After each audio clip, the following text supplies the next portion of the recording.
Hello, I'm Hana Q, your local digital artist. So I've been really interested in making my own VTuber model these days, and I thought I would take you guys through my process of making a VTuber model from scratch. And as an added challenge, because I sure do enjoy making things harder for myself, let's try to make the whole model in a week. Also, this video is going to be a two-parter, with this first video covering the process of drawing and cutting the model, and the second video will be about rigging the model. But first, I need to call out some people. Do you have an original character that you've been neglecting to come up with a backstory for? Or maybe you're one of those people that have hundreds of OCs just sitting around waiting to finally see the light of day. You know who you are. Well, I am calling out all artists with OCs, whether one or a bunch, to give them a home on Unveil. Unveil is a new social art sharing platform that emphasizes a focus on artists, writers, and world builders. You can create pages for your original characters, fill in details about their backstory, add tons of images to their pages, and even add character traits to them. I love using the pages as a way to write about the characters I've made and color coding them to their exact aesthetics. You can even create worlds for your characters to categorize them, and there's even a diverse community that you can socialize with on your pages. I hope you can't tell how excited I am about this site because I love OCs with all my heart. I've even added a bunch of story tidbits to some fan favorites like Citrina, Enceladus, Zori, and Jin if you want to go ahead and check them out on my page below. I love art websites like this because they're vast yet tight-knit, so it really feels like you're part of a community. It's time to pull your OCs out from the cupboards and really give them a proper home and showcase them on Unveil. If you're interested, please feel free to check out my link in the description. And if you do create a profile, make sure to tag your characters with the hashtag HanaSquad so we can all find each other, and so I can gush over your adorable characters. Thank you to Unveil for sponsoring today's video, and now let's head back to the video.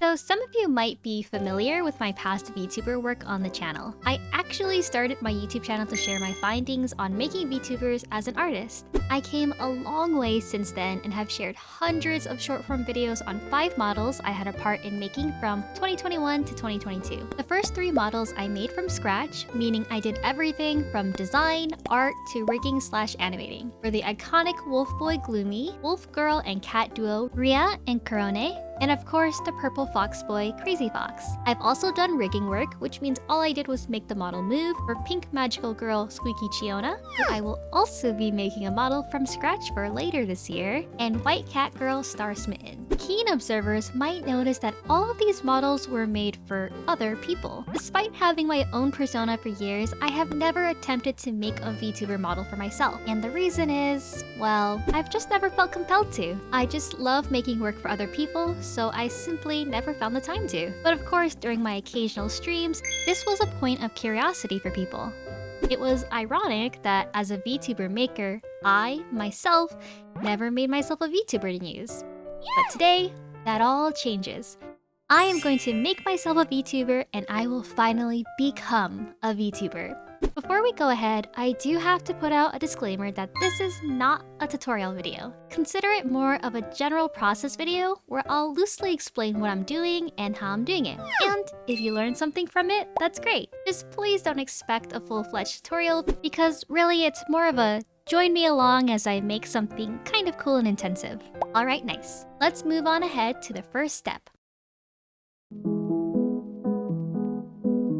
For the VTuber's design, I obviously have my current persona that I use in all of my videos, which is the green-haired girl with braids and a little white dress with a fuzzy cardigan. This design came about after many iterations of past personas I've had. Before green braids, I was a generic brown-haired twin-tail girl in a similar little white dress. This version actually had its own 3D VTuber model during my Twitch days that a friend got for me, which was pretty cool for a while. Before that, I was a pink-haired girl with braids and a simple getup. And even before all that, my past identities were, well, that's all classified for another video. I really enjoy my current design. It's unabashedly girly with all my favorite colors and things like green, pink, purple, pearls, ribbons, and more. And most of all, I love all the fan art you guys have made of her, which has made me come to love her even more. But that also makes me feel a little guilty to say that I am changing the design just a little bit. In my first iteration of the design, I loved everything but felt like some parts were a bit redundant or unclear. So for day one, I created a new sketch to simplify a lot of parts and make sure the shape language was clear. Stay with me here, I promise the final VTuber is going to be just as unabashedly detailed and pretty as before, but sometimes you need to reduce things to their simple forms before you can add more details. The parts that were important for me to clarify were the messy bob hair that was tied into heart-shaped braids and the overall silhouette of the character.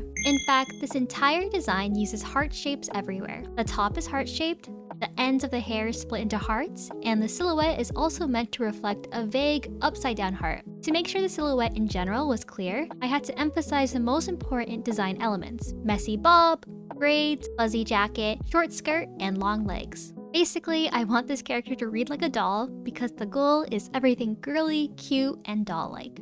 As you can tell, I removed a lot of details from the original designs. Some of them will make their way back, but others were redundant.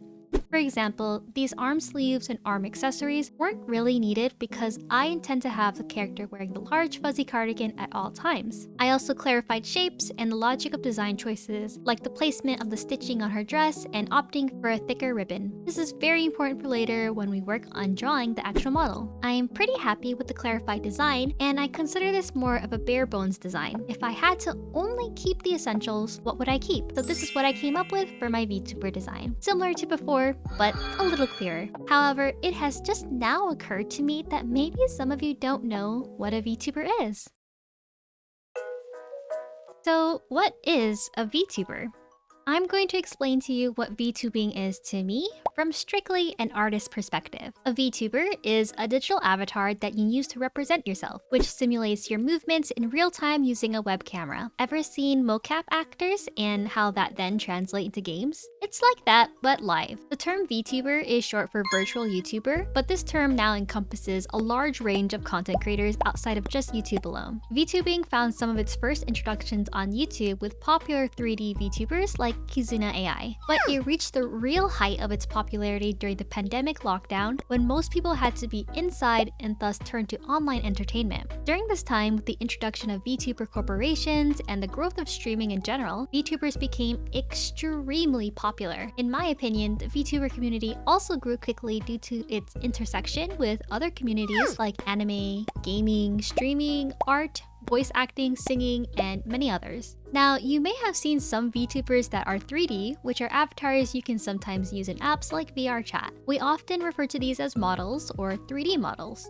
However, a new type of VTuber model would begin to rise during this time as well. These were called live 2D models, which were a type of model that used flat 2D art and rigging and morphing technology in a program called Live 2D Cubism. This type of rigging is an animation style that is popular in newer animation shows because it utilizes the ability to keep a character on model and adding what we call a skeleton under, to move body parts and change facial expressions instead of redrawing them over and over. This by no means makes it easier, it just has different benefits that a show that uses the same characters in similar shots may benefit from. But this technology became useful as the idea of creating 2D VTuber models was popularized. You could essentially draw a flat 2D image and morph the different angles to give it the illusion that it was turning left and right or up and down. This opened up many avenues for artists who were skilled at art but not so much at 3D modeling, a chance at creating their own VTuber models. And ding ding, you guessed it, I'm one of those artists who jumped on the train. Now, there are many benefits to making a live 2D model.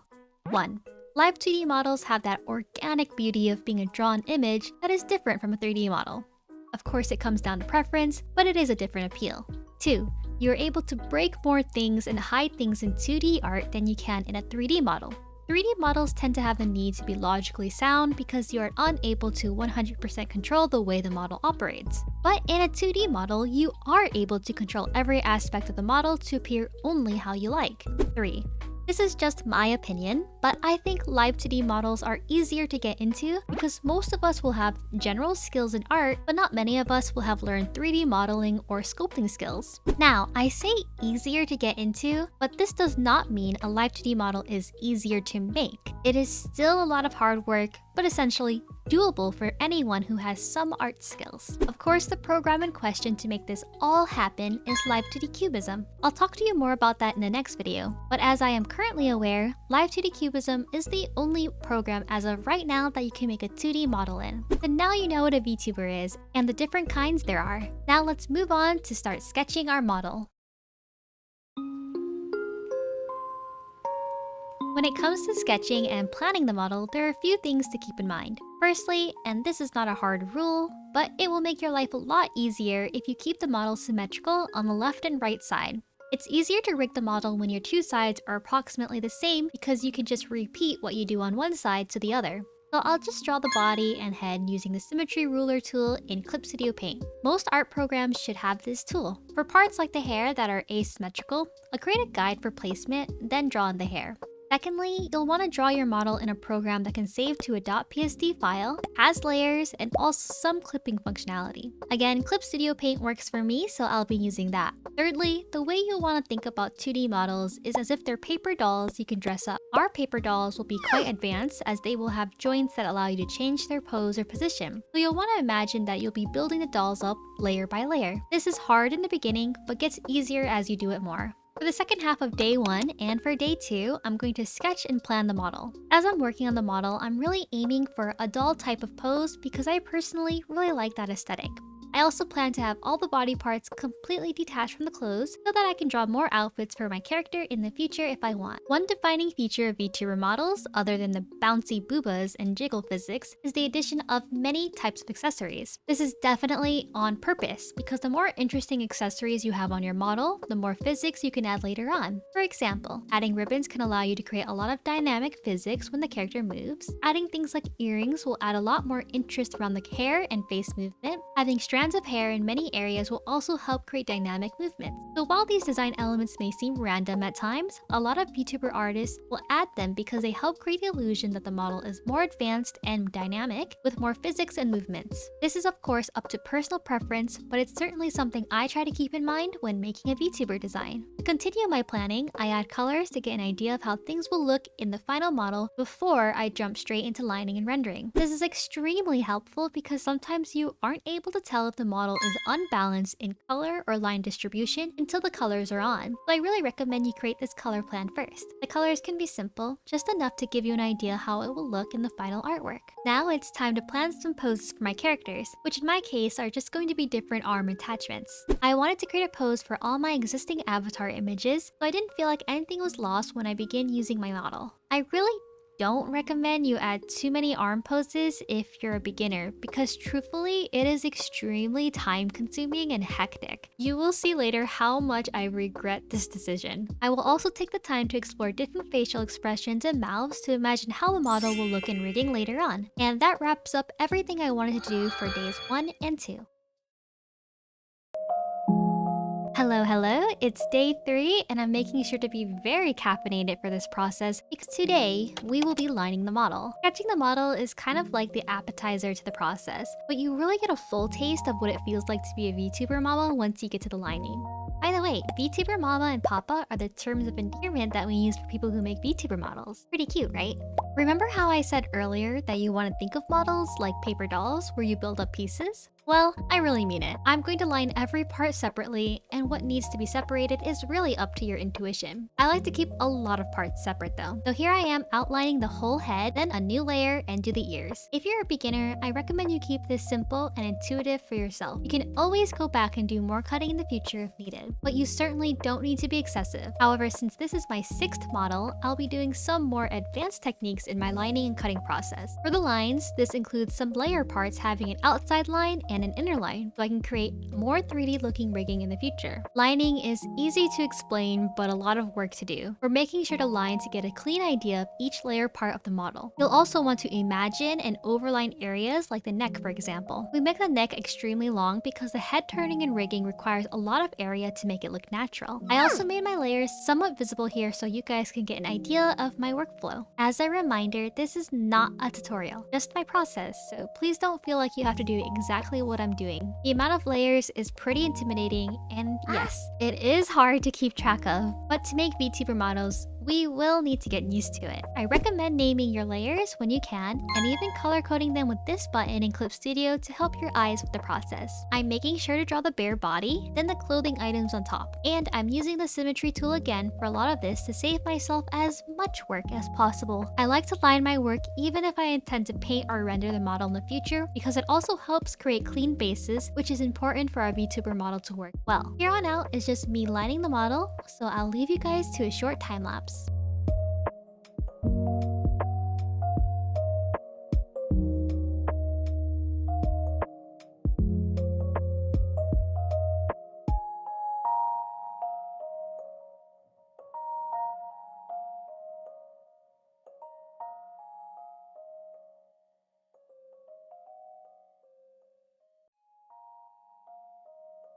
So that entire lining process has taken me about 3 to 4 hours now, and that's a lot of drawing in a day. So I'm going to return back to you guys with some base coloring tomorrow.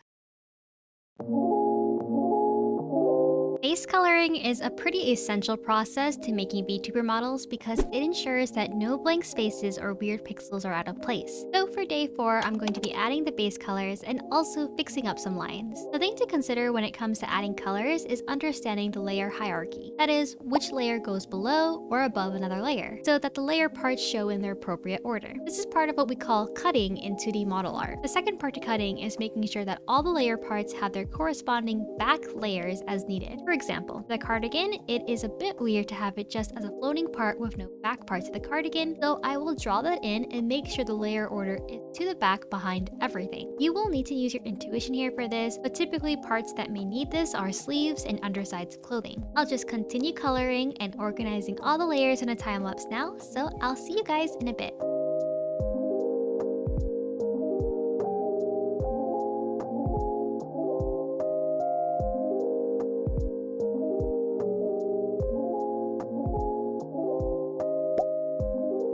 We're dipping into day 5 here as I'm working on lining and coloring all those arm poses that we talked about earlier. This requires a lot of redrawing and imagining how the arms will work in motion and with the layer hierarchy. And it's about 8 different arm and hand sets I'm drawing, so wish me luck. This entire process was extremely painful and took a lot of brain power. In the end, it took a whole day and a whopping 4 hours, which is the same amount of time I took to line the entire model itself already. And I'm actually not sure if it will be worth it, because most people have enough trouble remembering to press toggles to change poses to begin with. So if you guys take anything from this video, learn from my mistakes, and maybe skip the alternate arm poses or save them for a later upgrade after you finish the model, because it is really draining. I'm going to get a lot of rest before this next part because I'm going to need the energy to power through the rest of this model. It's finally time to do some rendering. I mentioned earlier that one of the best features of a live 2D model is the fact that you get an organically drawn look to your model. And there is no better time to sell that effect than in the rendering part. So the way I'm doing this is that I'm going to add some detailed coloring on a different layer clipped to the base layer. This is the time to make it as detailed as you like, and for me, I like to take the opportunity to put extra care because people will be looking at these models for long hours on end. So I like to try and make the work stunning for people to enjoy and find new things each time. I want to mention that the traditional way to make live 2D models is to merge parts down so it's base color, line, and rendering all in one layer. This is a really convenient way to simply rig the art later. And I recommend this method especially if you're planning to work with another live 2D rigger. However, since I plan to rig this model myself, I have a vision where I want to keep the lines, base color, and detail coloring all in separate layers. I'm doing this so I can create a more 3D look in my model as I can manipulate the parts at different speeds. An additional way of looking at this is that I'm essentially creating a wrap for my parts using the detailed coloring where I'm overdrawing the shading in a way that makes it flat. This way, when the layer is moved to the right or left, it will have the extra art to make a more 3D look. It's a similar concept to wrapping texture in 3D modeling. Again, this is not necessary at all, and you can simulate a 3D look with one layer. But I'm an experimental person, and I really want to see what kind of look I can achieve with this additional effort. There will be a lot more layers, but hopefully the result is worth it. I wanted to include my whole coloring process here, but as I explained earlier, I drew the Bear models so I can swap out her clothes in the future, which means I was coloring some skin areas that might not be completely appropriate for YouTube, though sadly I didn't include those parts. But if you guys are interested in the skin coloring, I may release part of it elsewhere if you like. Now I'm going to continue my process of rendering and overcoloring all the way until we've reached completion of the coloring. This was the bulk of the work I did for days 6 and 7. In the meantime, enjoy the time lapse.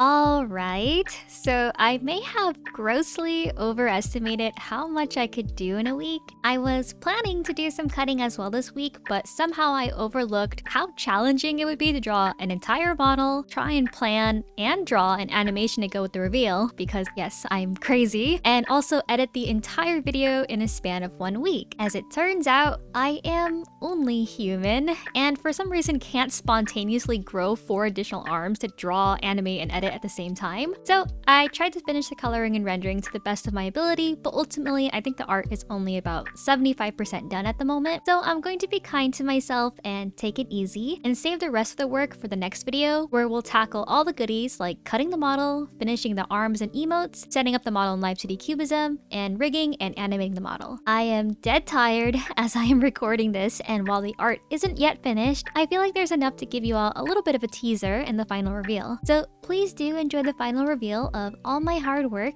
and effort so far.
Thank you so much for watching. I've always been a little bit unsure how to make a video on the process of making a VTuber model because it is really complex with lots of steps. It's definitely a lot easier to capture just my process of making a single artwork. So I thought I might do it in a little bit of an informative process, vlogging type of style. It's different from my usual type of video, but I hope you can find the process enjoyable to watch. Again, not a tutorial, because I know this entire thing can be really overwhelming. My main goal is just to expose you guys to the process and familiarize you with it and the terms. Hopefully it helps a little. And if not, I'll try my best to get a little better next time. As always, here's a showcase of all of the lovely fan art you guys have made for me lately. I love them very much, and I hope this new model can live up to the beauty you guys always capture me in. Until next time, I'm wishing you all the best on your journeys of achieving your goals and dreams.